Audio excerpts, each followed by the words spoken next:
Welcome this morning. Just want to talk about a rye trial that we're doing here at the pig barn at the Southeast Farm.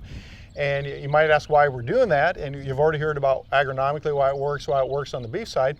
The other thing that comes into play on the pigs, it's an alternate feed stuff. And the funny thing is, I'm old enough, I can remember as a kid that we used a lot of alternate ingredients. We used wheat, we used barley, we used grain sorghum, and they all work great in pig diets. And right now we have the mentality, well, you got to feed pigs corn and soybean meal, and they are two great feedstuffs, but the main reason why we use that now is they're the cheapest source of nutrients. And so as we look at hybrid rye growing, that's certainly going to fit into the equation as well. But when we talk about pigs, it's not only the feed, but it's a whole system, right? Okay, and so in the fall, we like to pump out the manure, get it on the crops as a valuable organic fertilizer. But as we all know in South Dakota, these last two falls haven't been great.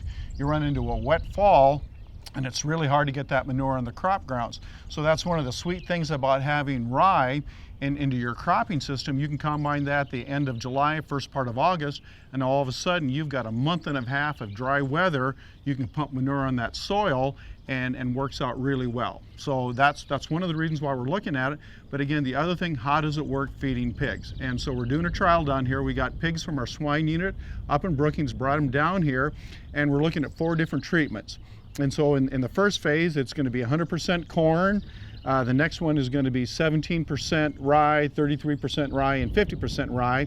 And then starting on Friday, we're going to switch that to 0, 33, 67, and 100% rye, replacing corn. And again, to see how far we can go. And we're going to look at gain, feed intake, feed efficiency. We're going to measure back fat, all those important parameters. But so far, Brad has said, as we look at the feed intake in this first phase, everything looks great, even at the highest level.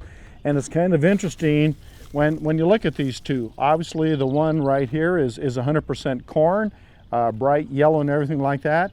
And then this is the one that's 50% rye. Last week on Tuesday, we made the diets with 100% rye.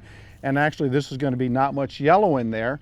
It's all going to be the rye. But again, from a nutrient standpoint, they're going to be identical. So it's going to be pretty exciting to see how that works out. So again, you know, as we look in a systems approach, both tying in agronomy and pigs and livestock production, that's why hybrid rye right now is pretty exciting. So probably in a couple months, we're going to have that data. And hopefully in January, when we have our annual meeting, it's going to be open and we can share the final results in person.